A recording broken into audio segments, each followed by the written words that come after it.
We're not just trying to find the people who are lost, but the lost voices, the lost stories, and the lost hope of their loved ones as well. The two boys that were in the vehicle and their parents that helped cover up the vehicle are all guilty. We want the families to know that people still give a damn. I saw my father put his hands around her neck, and then he carried her out of my sight. Our name is also our mission. We are locating the lost. I've accepted my brother's death. I can still talk to him. We just don't see him physically. And I know I'm a believer that I'm going to see him again one day. Follow us on Facebook, YouTube, Spotify, and most podcast platforms.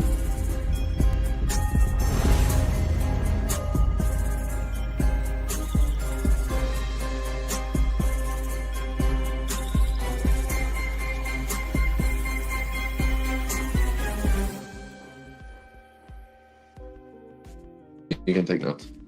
All right, and we're live. Thank you to everyone tuning in, watching us live, and to all the people watching us back as a recording. Yes, thank you guys so much.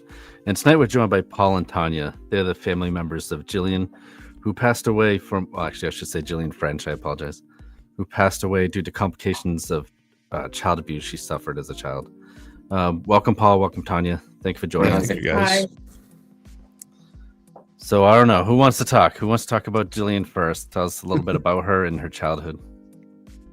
So Jillian was my sister, my oldest sister. She was fun to have around as a kid. As abnormal if things may have been for her, she did her best to be normal and hang out just like everybody else did. She always wanted to be included. She never let any of her disabilities hold her back. Growing up with Jillian, due to ignorant family issues. Oh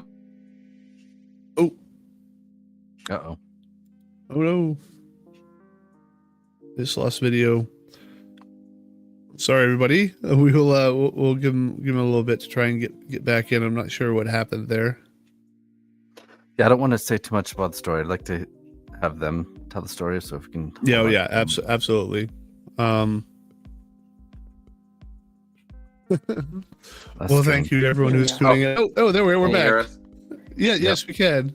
Why can't I hear them? Oh, you can't hear us? Oh, Can they hear us? we can Yes. hear you.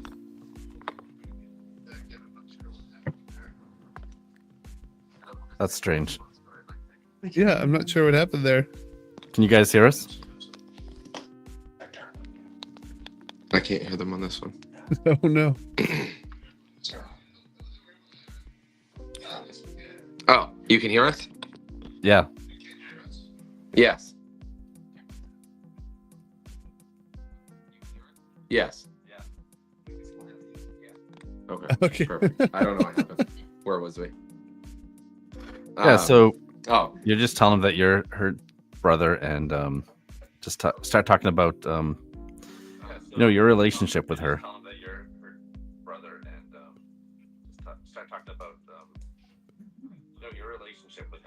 Oh, so my relationship with her as a younger child was probably different than most siblings due to, like I said, ignorant family issues. I wasn't as close to her as I would like to have been at a younger age. And like I said, she wanted to do what everybody else was doing. She wanted to be around everybody constantly. When we were at our grandparents' house, rolling down the hill, putting each other in tires and rolling them down the hill, she was always right there beside us. When we would spend weekends at the pool, she was right there splashing along with everybody. She didn't let her trauma hold her back.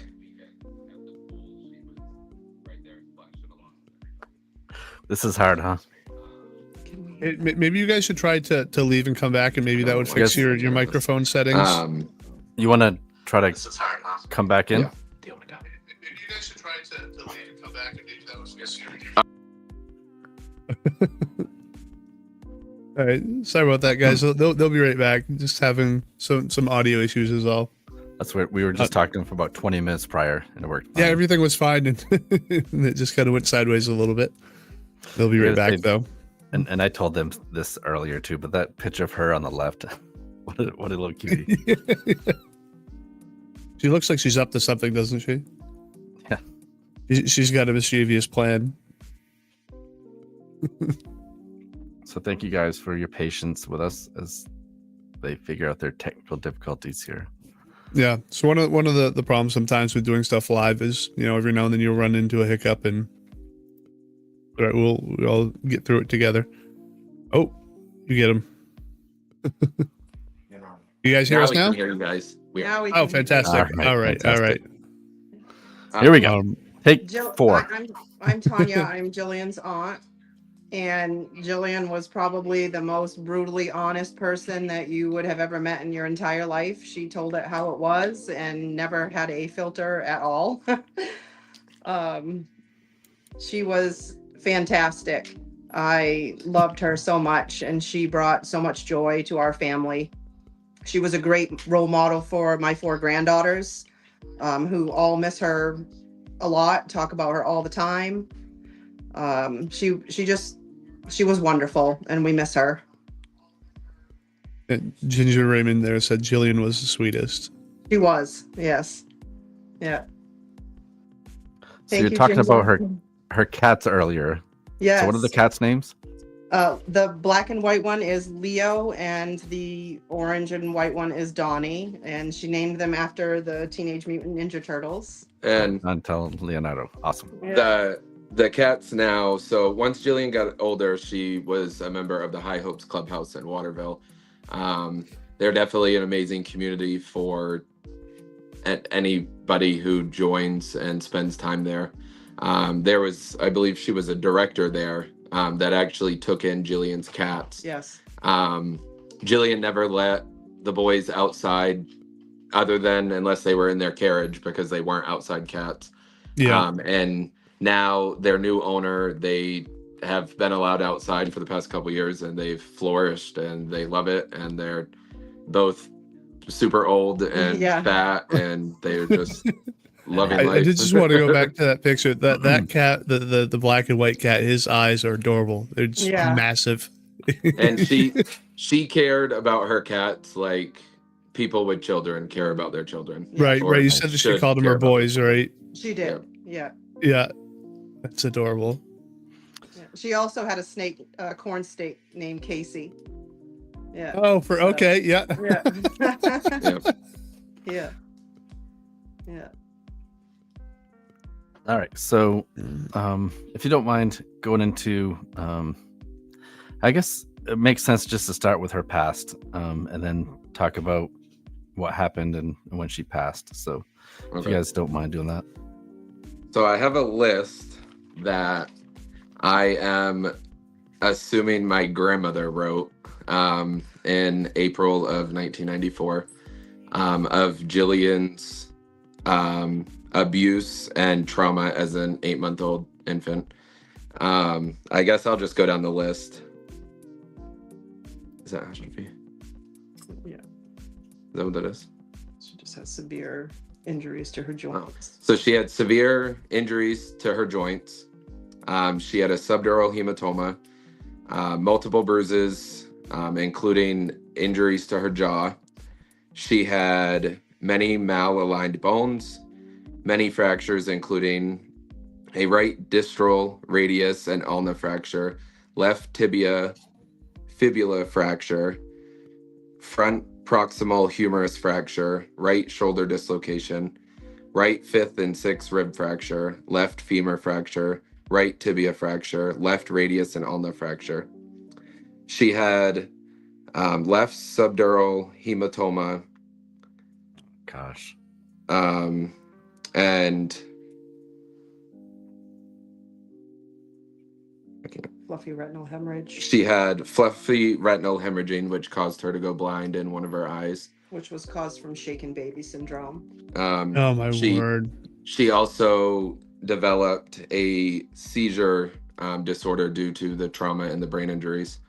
And the night she was taken to the hospital, she was nearly drowned.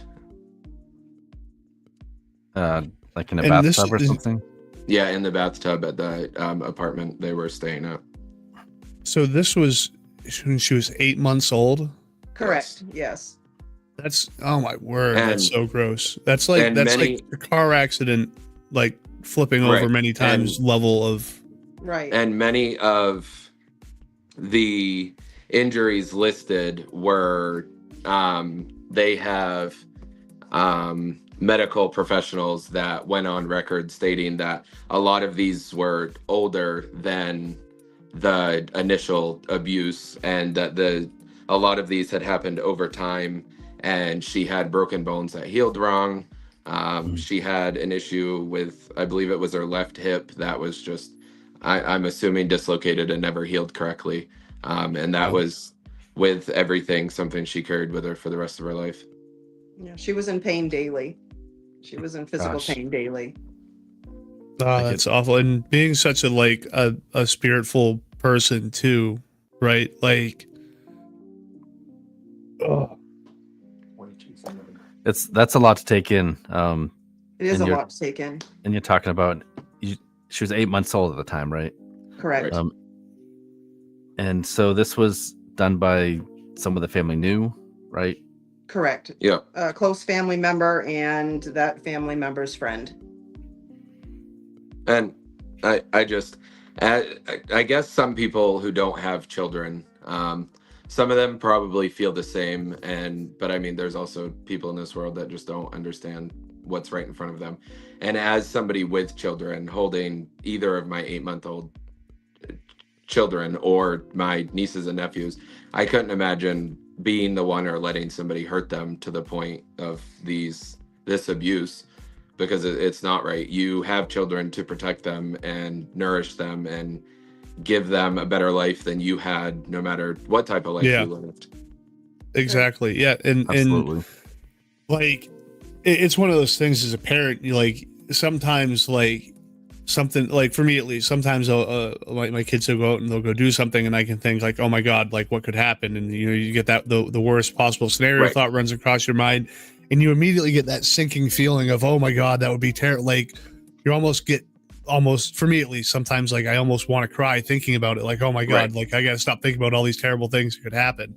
I mean, But- and I'm the type of dad still, and my kids are a little bit older, that when I put them on the school bus in the morning, I'd love to follow the school bus to school and watch them get off, Yeah. and then Yeah. sit in the school parking lot and watch them get on until they come back to the driveway. Because my worst fear is something happening to not only my kids, but anybody's kids. Yeah. Now, Jillian was your oldest sister, right? She was. So what was the punishment? Like, were these individuals held accountable for what they did to So- Jillian? Back in the day of this wonderful country we live in, they tend to, just like now, sweep things under the carpet. And one of them received 4 months in jail, and we're required to take parenting classes, because sitting in front of somebody telling you how to be a parent makes everything better, apparently.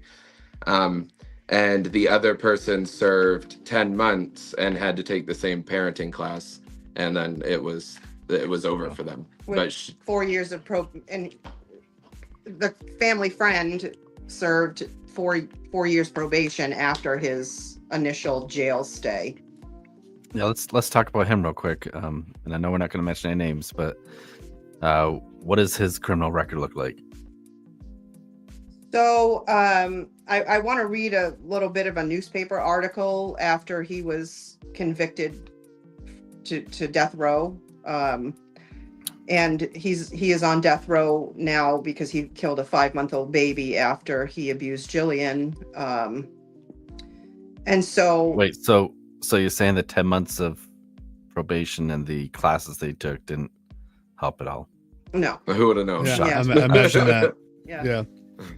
So the piece of the article that I'm going to read, it states jurors knew, and of course I have to omit his name, was a convicted felon, but they weren't told that in 1994 he was convicted of severely beating an 8-month-old baby. Jillian French, the daughter of another girlfriend, suffered a broken arm, broken leg, 2 broken ribs, a fractured skull, and multiple bruises in the incident. He pleaded guilty to child abuse and served 10 months in jail. I don't know.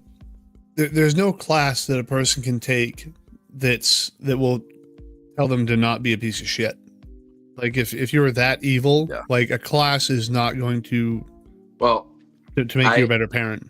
I can tell you firsthand, my past was different as far as the long-lasting abuse than Jillian, but not far off. And it's always just throwing classes.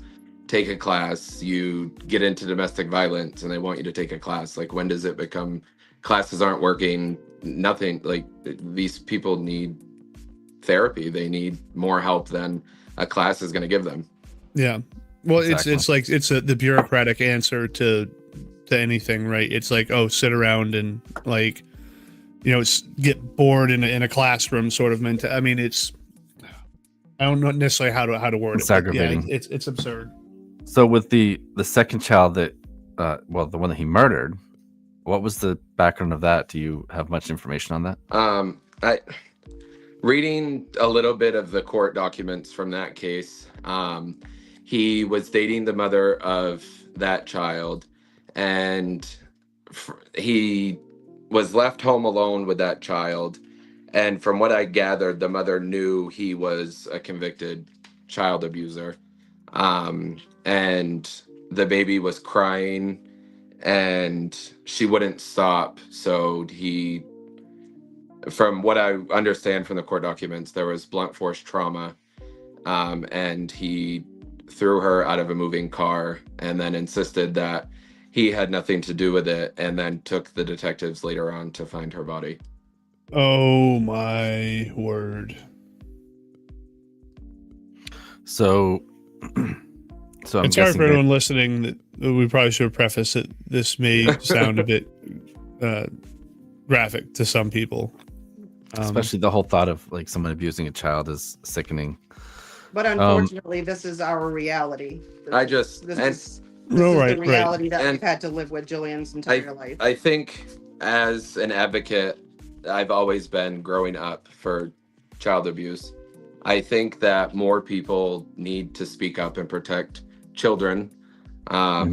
I think that you should protect someone's child no matter who they are. If I'm in public and I see something happening to a child that shouldn't, I speak up. And it's not for a second I'm thinking about my own safety. I'm thinking about the child, whether it's mine or it's somebody else's. And a lot of people worry, and I don't get the stigma behind it, that if I say something, I lose family, because at the end of the day, you can lose anybody in your life when it comes to your children. I cut off all of my family, but Tanya and Samantha and my younger sister, Kalia, and a couple others, because it was unhealthy for my current children. And I would walk to the ends of the earth. I would pack my house up and move across the country if I had to protect them. Yep, Yeah. absolutely. And that's a good point, because there's that is something that can happen. Someone is, and you see it on social media. Sometimes someone's being like a dirtbag of a parent, and then like people just sort of like watch it and then like let it happen. And yeah, that's the wrong answer, is to just to ignore that. At that point, you're guilty by association. You're just as bad as the abuser. Absolutely. You're still letting it happen. So at 8 months old, Jillian. sorry. I was going to jump back to Jillian here. So 8 months old, Jillian French suffers traumatic abuse as a child. I assume she's removed from that situation. And where does she go? She moved in with my mother, which was her maternal grandmother, and she obtained legal custody of Jillian in 1996, and that's where Jillian remained until my mother passed away in 2019. Jillian moved in with myself and my husband for a year, and I sat down with her and asked her what she wanted to do, and she stated that she wanted to try to live in her own apartment. So that's what we did. We got her on the track to get into her own apartment, and she lived in Vassaboro for probably about a year and a half until we could find her an apartment in Waterville, and then she moved to Waterville where she lived until she passed away. And the hardest part for me through all of that, probably the same with them, is I helped move her into both of her apartments and then had to move her out without her around. Yeah. I'm sorry, man. So she passed. How did she pass? She had a grand mal seizure in TJ Maxx when she was shopping with her DLS worker. She, at the time of her passing, she was on the phone with her best friend, and he said she was talking like everything was fine. She got up that morning, did her thing, went to TJ Maxx, and they were on the phone, and she was in the men's clothing aisle, second rack to the right, and she coughed on the phone, hit the floor, and he heard screaming until the phone disconnected. And there was a minor employee at TJ Maxx that gave her CPR until emergency services got there. And due to what we know now was the seizure, they were able to resuscitate and get her heart started twice. But obviously it didn't stay because her brain was gone. And then the police officer that came knew the family, so he called Tanya, and then I got called at work. Yeah. I'm so sorry. That was a very difficult phone call because my understanding was that she had a medical emergency, so I thought that we would be going to the hospital because she Right. had a seizure, and that we were waiting to hear from them to tell us what hospital that she was at. And when I called back and spoke to the police officer, that's when I was informed that she did not make it. And when, just a piece of advice to everybody, because I know sometimes when loved ones pass, people get angry, as we did. But the best thing you can do for the people taking care of them after death at the funeral home is to be as nice as possible. Yeah. We got lucky, and the person who took care of her is the wife of my best friend. So she Very made sure caring. everything was done above bar. And the phone calls you get when a loved one passes, if you can't process it, it's going to eat you alive. I can still replay word from word the phone call from my girlfriend that day. And then getting to my phone and seeing so many missed calls, and it's just the words play constantly. Yeah. So ultimately, she'd passed, and what did the medical examiner say? He said it was due to the abuse she suffered as a child? So it took a while, as it usually does, to get answers. It took about a year and a half for us to get the final medical examiner's report and death certificate. They had to send her brain to a alternate lab because they went through her entire body and could not find the cause in her abdomen, internal organs. So they went to her brain and sent it off, and that's what took the longest. And they ruled her manner of death as a homicide due to the complications of seizures due to the child abuse as an infant. So she suffered her entire life, and it was entire life. How old was she when she passed away? Yeah, she just turned 29. So almost 30 years of Pain. of pain because of the abuse when she was a child. What were some of the other complications that she had in life physically because of the abuse? I mean, we heard the list of damages that happened to her, but I She assume was- she had. Yep. She had vision issues. She was blind in her left eye. She had a limp with her left leg. Just the everyday pain that Jillian lived through was just ridiculous. She- I just can't wrap my brain around it. I just don't understand how somebody can look at their child and just not care. And I don't get it. she, like I mentioned earlier, she was someone who always wanted to be around everybody else. She wanted to do the same things. And for a long time throughout her life, and not pointing fingers, but I think my grandmother had a lot to do with it. Jillian was very secluded. Mhm. Growing up as a child, I remember she lived off Kraft mac and cheese Mhm. and chicken nuggets. Yep. She would sit down in the basement and play her video games, play with the animals. We'd play out back. She wanted to be normal. And that's once she got out of the stipulation that I don't have to be normal to have a good life. I don't have to be normal to have good people around me.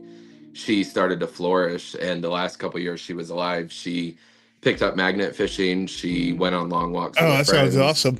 Yeah, She- she had fun with that. She started eating new cuisines, and she was always super excited to tell everybody, look, take pictures. I tried this today. I tried that today. And it was just right when things were starting to build up to be what she wanted it to be, it was over.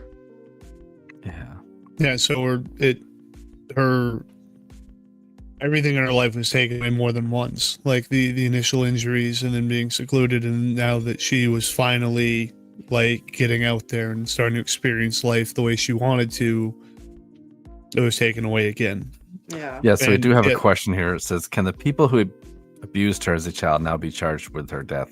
As That's an what adult? we're So- hoping. From what we're gathering, from what we've heard, with our initial conversation with the DA who handles homicide cases in the state in which it happened, there is no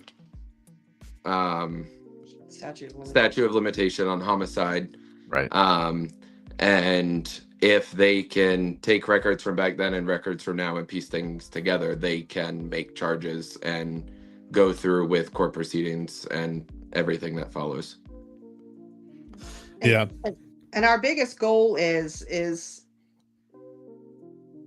justice for Jillian, and that includes everybody that was involved, not just one person. It includes everybody that was there, anybody that was there, and That facilitated or allowed it, right? or saw anything. I mean, they just need to continually come forward, especially now that Jillian has passed away, because Jillian doesn't have a voice anymore. We are her voice, and we have to make sure that she's heard. And I think the biggest thing with our family is we feel like that we're not being listened to by the authorities, and we're being just ignored. And I don't understand that. We have proof in black and white, and it's just being ignored. And it's not something that I can let them ignore, because I will admit sometimes I do get very impatient and I get these things take a while. But in any field, if you have somebody that your duty is to help them, you don't get to ignore emails or phone calls. Just, I don't have any new information and I would be good for another month. Right. But as of right now, we're not getting any communications whatsoever. None of our emails are getting returned by 3 people we're sending them to. No phone calls. No nothing. Nothing's getting relayed back to us. And it's just like, I wish they could feel, and I understand everybody has lost somebody and everybody will lose somebody. But I wish in the circumstances they could feel how I felt the day I picked her ashes up from the funeral home and buckled her into the front seat of my car and drove home and had to put her on my kitchen island and just stare because I didn't know what to do. Yeah. Lost and alone. And what you said was people lose people, but like she was taken from you, right? It was. Right. Yep, Yeah. you're right. I put And, in the we- comment oh, section. good. Sorry, I put in the comment section the Facebook page you guys have going, Justice for Jillian. So there's a link there in the comments. So if you guys want to check that out as well, Thank go you. ahead, Jeff. Sorry. Yeah, we recommend. No, that was just about to say exactly that was in there, and we want everyone to join that. So Jillian did have a good life. She was loved and taken care of, and she spent a lot of time at my house with my children growing up. We lived on a dairy farm, and she had so much fun and never said she would not go in and clean and feed the cats. And she did have a good life. She just was in pain all the time from Yeah. choices that someone else made for her. And Awesome. and like what she said, she did. We don't want people to think that she was, lived this horrible life because of her trauma, because she was one person that she took her trauma and it gave her life meaning to want better and do better. And she was always there from the beginning till literally the very end, helping anybody she could. She loved to be around all of the children, all of the girls who they were younger. Many of our kids probably don't remember her as much as we wish they could, but it was pure joy when they were all together. She was the loud, obnoxious, slightly inappropriate Big aunt kid. that Big kid. everybody wishes they have and some people don't. And because of her mental injuries, she could she could understand them better than most people do, because she felt their connection. Yeah. And like I said, she would help anybody. She would have given a jacket, shoes, anything she had to anybody that needed it, because she cared, and she knew that if she needed something, all she had to do was ask, and anybody would give it to her. So what is officials saying? Are they willing to take the case on and move this forward as a homicide charge or anything? As of right now, they were waiting until they got records out of archives from the original case, and we haven't gotten word on if they have gotten them or not. But how long could that actually take, though? Right, right. And in our opinion, Yes. we feel as though, because I don't have a law degree, none of us do, but reading the original court documents, there was a lot of stuff that probably wasn't supposed to be done that was done, and there was a lot that should have been done that wasn't done. And we feel that maybe they have the documents and they've gone through them and they've realized we've really screwed up bad, and they're just trying to sweep it under the rug. And we're not going to let that happen. And who is the investigating agency for this? It is the Homicide Division in Jacksonville, Florida. Okay. And that's where this whole thing took place with her, right? She was Correct. in Florida at the time. Now, what is this memorial here that in this picture up here? Is that in Augusta? Yes, that's the Parents of Murdered Children Memorial. Now, where is that? That's down along the Kennebec, right? No, it's in the Holy. You know where Barnes and Noble is?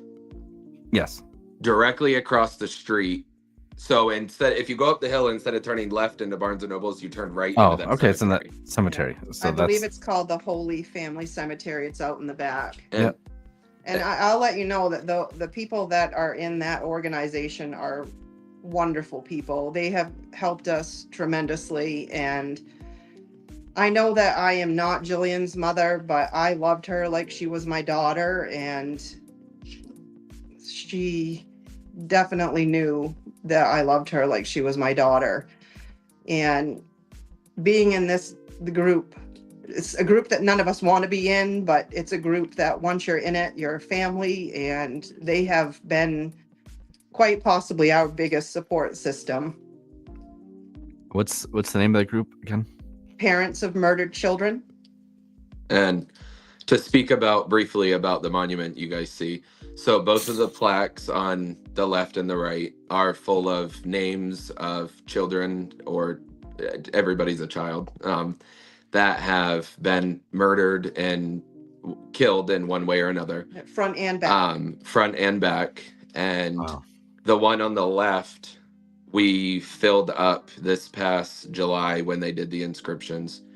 And they had raised enough money that they're adding, as sad as it is, two think- more Tablets, yeah. tablets on either side of it to make room. And they have, I do believe, I'm under the impression that they have monuments like this throughout the country, because this group is nationwide. It's not just Maine. It's they have, Okay. every state has a chapter. Maine does have its own chapter. It's called the Maine chapter of POMC. You can find them on Facebook as well.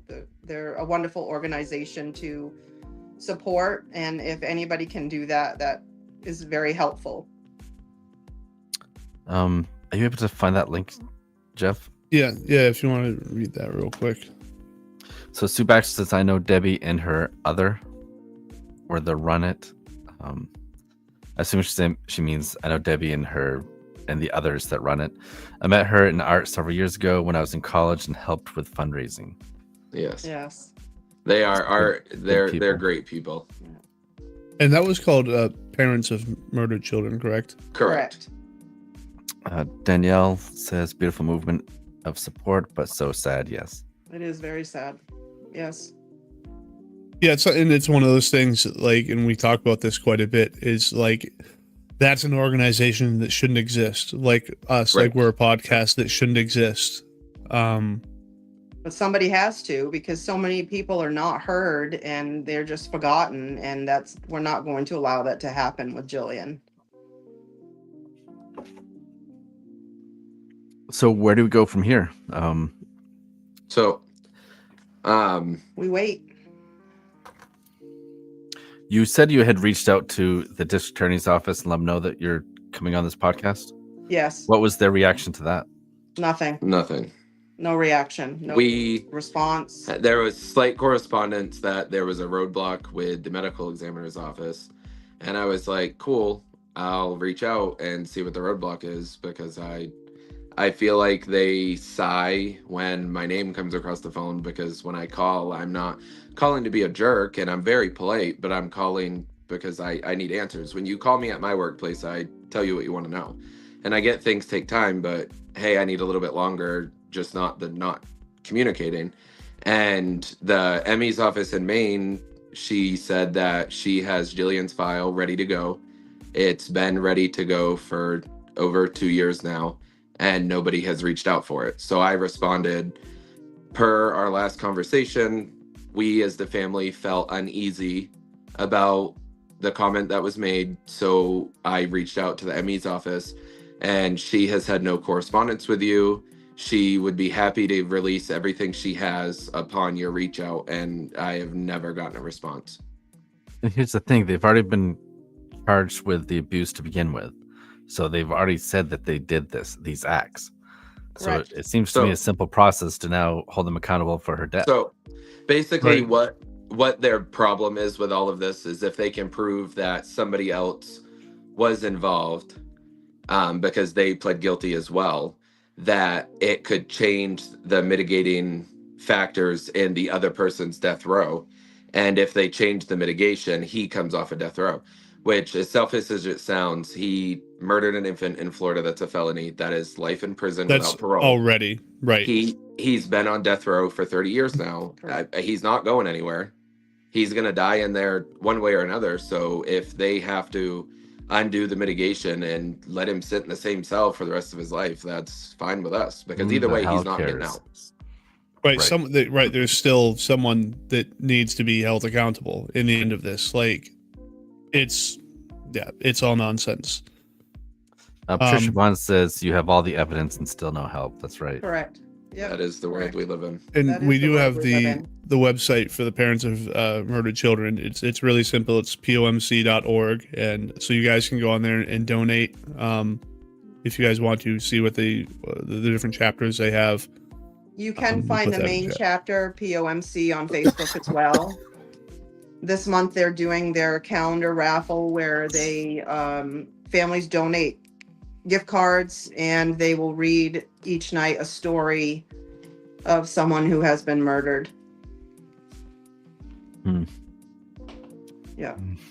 I just want to show this again too. First of all, as an adult, if you see something going on, you need to report it. I know that not everyone's a mandated reporter, but we all are. We're all mandated reporters. Like, And especially if amen. it's in your own family, and you're seeing things. Child Yeah. abuse is a ugly family secret that people try to hide, and if you're going to someone's home and you're seeing that their child is being abused, you need to say something. Absolutely. Thank you, Deb.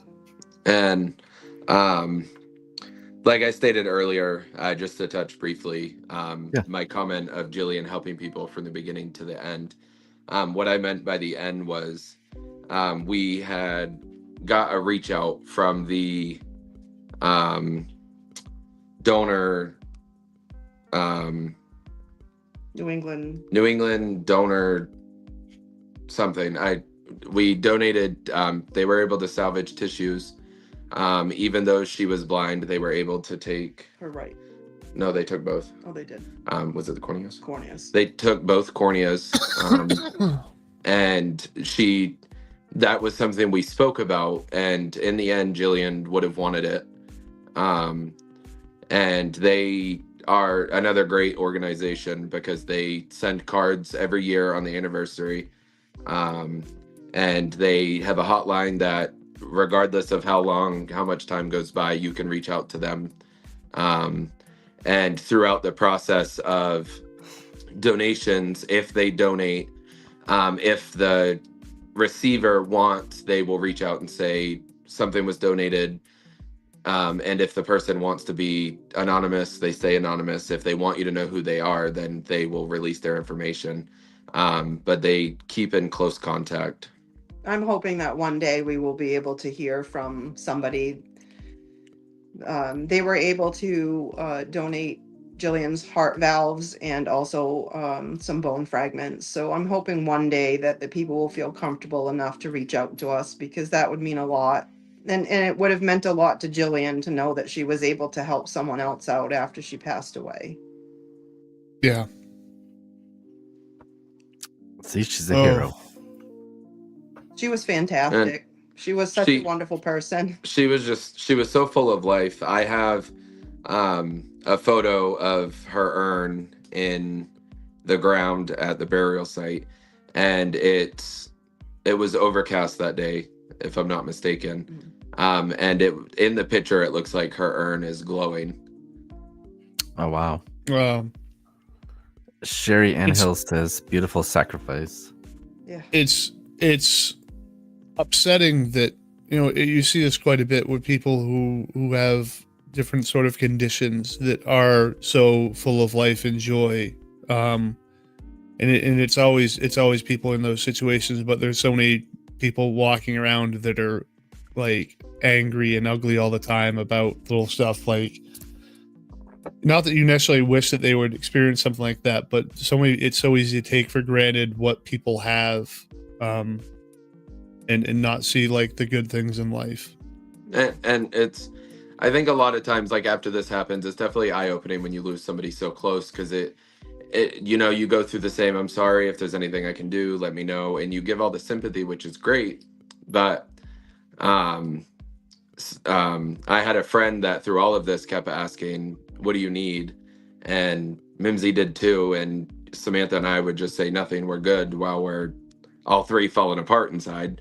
And it was extremely hard, because as much as after her urn was filled at home, because we didn't want anybody else to do it, the funeral director who took care of her actually came in and did it in our house with all of us there. And I had her urn and her headstone sitting in my house for a couple weeks, waiting for its final destination. And everybody was just like, are you fine? Yeah, I'm great, is what I would always say. But it's hard not to be good in a situation like that when you have children and an aunt mom now and Yeah. a sister that are falling apart too. And just looking at that every day, as much as it killed me, I couldn't just stick it off into the storage room out of sight because I didn't want anybody to take her away. Right. And Yeah. and I think a lot of people probably agree it takes a while to say goodbye even when they're gone, because we're over 2 years and I can honestly say I still haven't fully said goodbye. We can't grieve, Jillian. We have to wait until justice is done before we can feel our feelings and feel our anger. And like I told Paul before we sat down, that we were going to deal with tonight with grace and understanding, because that's what Jillian would want us to do. We can't deal with it with anger. We can't deal with it with frustration. We have to deal with it gracefully, because if we don't, it's taking away from her and what she meant, and that's not what we want. T. Ducey, I think, says, so sorry to you late. Are you able to quickly recap what happened to Jillian? I'll go back after, but I'm quite lost at the moment, so sorry for your loss. So would you mind, Paul or Tanya, one of you guys want to do a quick recap? So Jillian was abused as an infant. And then at 8 months old, she was taken to the hospital and had a list of injuries, new and old. And she ended up enduring a head injury, which caused her to develop a seizure disorder, which ended up being what caused her life to end. Yeah, I'll just quickly go over the newspaper article again about Jillian and what was found. That's fine. She suffered broken arms, broken legs, 2 broken ribs, a fractured skull, multiple bruises. She came home from Florida in a body cast. There was a room for her diaper to be put in and out a bit, and that was it. The rest of her body was in the body cast for quite a while. And she suffered with pain throughout her entire life until she was 29 and fell to her death because of one of those seizures, because of the injuries she received when she was 8 months old. And ultimately, she died due to the complications of abuse as an infant. And, growing up, we all thought that she would outlive us all. But the other side of it is the amount of medication she was on due to the abuse and the trauma would have taken her at a younger age anyways. Because when Samantha and I moved her out of her belongings out of her house, funny story, we had a tote that was probably like this thick by this wide that was just full of pill bottles of medication that she was on that she took daily. And the reason I remember it like it was yesterday is because when we were leaving, she needed help putting something in the car, and I set the tote on top of a shelf that was on the front porch, and then we left. And then we get halfway to where we're going and to the police station to discard them, and I was like, I don't have them, and we turned around and grabbed them. But there was a lot in there. Yeah. Ginger says, I'm angry seeing her as a child wear a helmet and being bullied. So she had to wear a helmet. Yeah. Ginger is one of my dearest friends. I've known Ginger for 48 years. She watched Jillian grow up. She watched Jillian be bullied. She was made fun of. And Jillian never said a bad thing about anybody. She let what they were saying just completely go right over her and never gave it a second thought. She didn't care what anyone said about her. And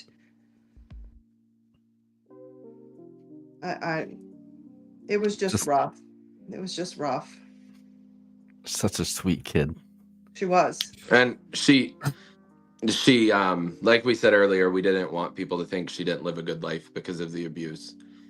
Because she tried to live life to her fullest capability. And she did do horseback riding, which she loved. for quite a while, and that's what she looked forward to, was always going and riding the horse. And that was something I feel as though she never really said, but I think that was something that brought her all the peace and the tranquility she was looking for in life. And when she was doing that, it made everything else seem so small and unimportant, and it just took her to where she wanted to be. And Stacy's saying here, I know she's looking down at you all. She's so proud of your strength. Telling her story takes tremendous strength. God bless you. Thank you. Thank you. And talking about strength, as many people do, we put on a bit of a front. We are very strong-willed people, but even the strongest of people fall apart time to time. And the point is that that's fine. I have stood at her grave more times than I can count, bawling. Yep. And if you've lost somebody for any reason and you go and you sit there for an hour and just think and cry, it's perfectly okay. It's acceptable. And the stigmas of what are these people going to think need to go out the window, because I don't care what people driving by say. It's my time. I'm where I want to be at that moment. Yeah. Did Jillian ever mention like remembering anything that happened to her, or did she ever ask questions like why this happened? So No, she didn't. Jillian wasn't one to dwell on why things happened or what was going to happen next, or she forgave everybody for She did. everything they did to her, and she wanted to build relationships and basically say the past is the past, let's have a future. And that unfortunately never happened. She had all of the answers in totes, and I would almost bet money that she never looked at any of them. Right. And sometimes I am extremely thankful my grandmother hid what she hid from all of us growing up, because it spared a lot of pain and hate and anger. But now that we're in the position we are, we need those secrets that unfortunately we'll never get. right. Yeah. So if you're just tuning in, they do have a Facebook page called Justice for Jillian. Well, no, share that again. Yeah, the picture of Jillian with her cats is the correct page if you find it. Look how happy she is. Yeah, it hasn't been updated much because we don't have many updates, so we're trying. And if you go back one slide. Yeah. So the picture of her in the middle was the last weekend that she spent with Mimsy and the rest of the family, minus myself, because I was working.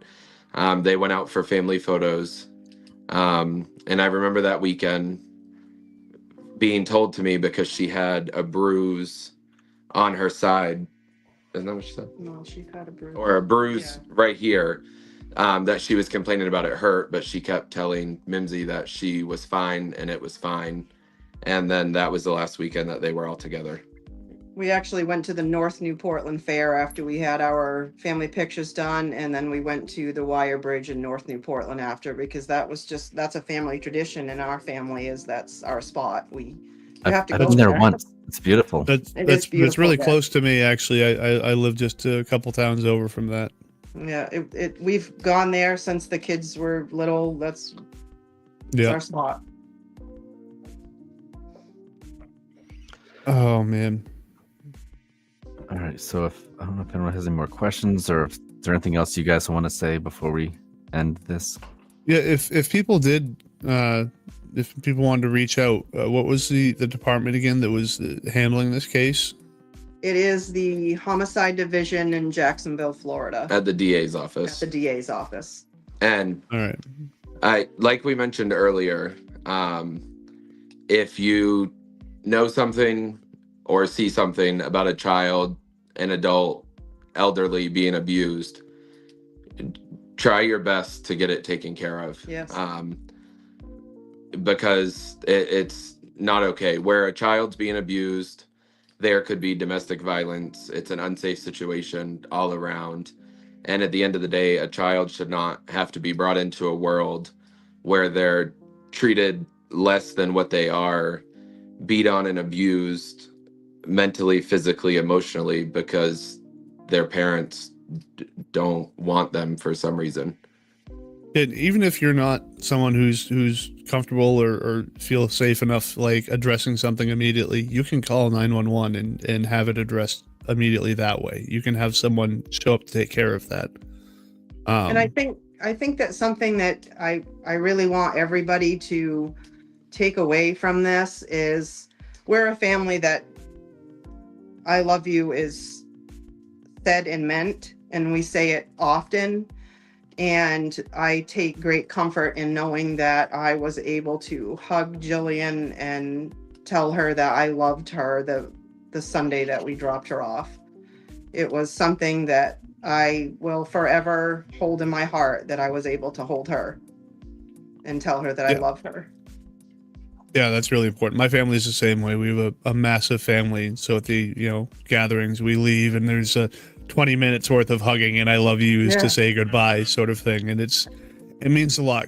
We've had quite a few family members pass away recently. So it is nice to have that, knowing that you can look back at the last time you saw them, that, Right.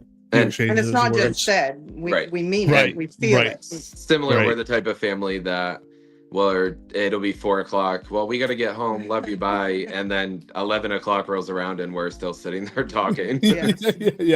I'm not sure if you already showed this one or not, but this is from Stacy Baker. You should be so proud of yourself. You gave her enough love that she didn't need to hold on to any of that pain. Thank you. Yeah. Yes, and thank you both for joining us. And I know it takes a lot to tell her story and talk about her and relive everything. But like you said earlier, you're her voice now, right? She no longer has a voice. That's right. So keep fighting, and if there's anything we can do to help, please reach out and let us know. If there's any updates, let us know so we can share that as well. Yeah. Again, absolutely. We as a family just want to thank you for giving us the opportunity to speak about Jillian, and we hope that anybody watching this that does see something will have the courage to stand up and say something. Yeah. And something might not happen that day, but if a parent is acting that way towards just the child, something could happen later on. That's right. And then, I do want to say thanks to Deb McLeod. She's the one that got me in touch with you, I think, originally. Yeah, Deb is my sister-in-law. Thank you, Deb. Thank you, we used to work together, so I don't know if I'd actually heard of Jillian's case until she reached out, so thank you, Deb. But, all right, thank you both. Thank you. Yeah, and thanks for everyone watching. Yes, thank you, everybody that was watching. We appreciate it. Right. Then if you guys can share this out, this will help get her story out there. And again, the Jacksonville Police Department, the DA's office, right, homicide. Correct. Reach out to them if maybe we can put some pressure onto them to try and push this forward. So. Yes, thank you. Thank you. All right. Thanks, everyone. Yes, thank you. We hope you all have try to have a great rest of your night, and we'll see you next week. Good night. Night. Good night. Search for 5-year-old Taylor Williams led investigators to Alabama this week. So we have some breaking news from Florida. An arrest has been made in connection. After years of agony, a glimmer of hope for the family. Investigators spent hours searching through this house off Pennsylvania Avenue. What could be a major development in the search for missing Alabama teenager. Tonight, a stunning twist in the search for Taylor. Somebody out there knows something. They want to lay him to rest their way, not by somebody else's way.